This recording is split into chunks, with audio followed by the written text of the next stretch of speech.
So Naga గారు, Thanjavur paintings అనగానే precious, ఖచ్చితంగా కాస్ట్ గురించి ఎవరికైనా మైండ్ లో వెంటనే క్లిక్ అవుతుంది. బయట కూడా రకరకాల ప్రైజెస్ అనే ఉన్నాయి. మీ దగ్గర ఉండేదానికి బయట ఉండేదానికి డిఫరెన్స్ ఏంటి? This is very important point to discuss అండి. ప్రైస్ గురించి స్పెషల్లీ చాలా మంది వచ్చి మార్కెట్తో కంపేర్ చేస్తూ ఉంటారు. వాళ్ళ దగ్గర మీ దగ్గర కొంచెం డిఫరెన్స్ ఉంది. దేర్ ఆర్ షోరూమ్స్ వాళ్ళకి మనకి తక్కువ ఉంటుంది, బట్ దెన్ మన నియర్ బై కానీ మనతో కంపేర్ చేసుకుంటారు. సో నేనేమంటానంటే తాంజావూర్ అంటే ఓన్లీ గోల్డ్ కాదండి, అంటే ఓన్లీ గోల్డ్ తో జస్ట్ ప్రింట్ చేసి తీయించుకున్నది కాదు. తాంజావూర్ పెయింటింగ్ అంటున్నాం అంటే that is something hand made. So మనం చూడాల్సింది తాంజావూర్ లో ఆర్టిస్ట్ వర్క్. సో ఇప్పుడు ఇది చిన్న పెయింటింగ్, ఈ చిన్న పెయింటింగ్ లో నలుగురిని గీసారు ఆర్టిస్ట్. సో ఇప్పుడు ఇక్కడ ఆంజనేయ స్వామి ఫేస్ చూస్తే ఎంత చిన్నగా ఉందండి, 1 ఇంచ్ లోపు ఉంది.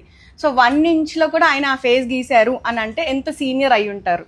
So it depends on a artist తో మనం వేయిస్తున్నాము ఏంటి అని. సో ఆర్ట్ పైన కూడా డిపెండ్ అయి ఉంటుంది. అందుకనే మీరు తాంజావూర్ ప్రతి ఒక్కరు తాంజావూర్ అమ్ముతున్నారు కదా అని తీసేసుకోవడం కాదు. స్పెషల్లీ ఆర్ట్ చూడండి, ఫేస్ ఫీచర్స్ చూడండి, ఇవన్నీ కూడా చూసి మీరు డిసైడ్ అవుతే బాగుంటుందని నా ఒపీనియన్. అంతే. మనం ఆర్టిస్ట్ ఎంచుకునే దాన్ని బట్టి, ఎక్స్పీరియన్స్డ్ పర్సన్స్ ని పెట్టుకునే దాన్ని బట్టి అవుట్పుట్ కూడా అలా ఉంటుంది.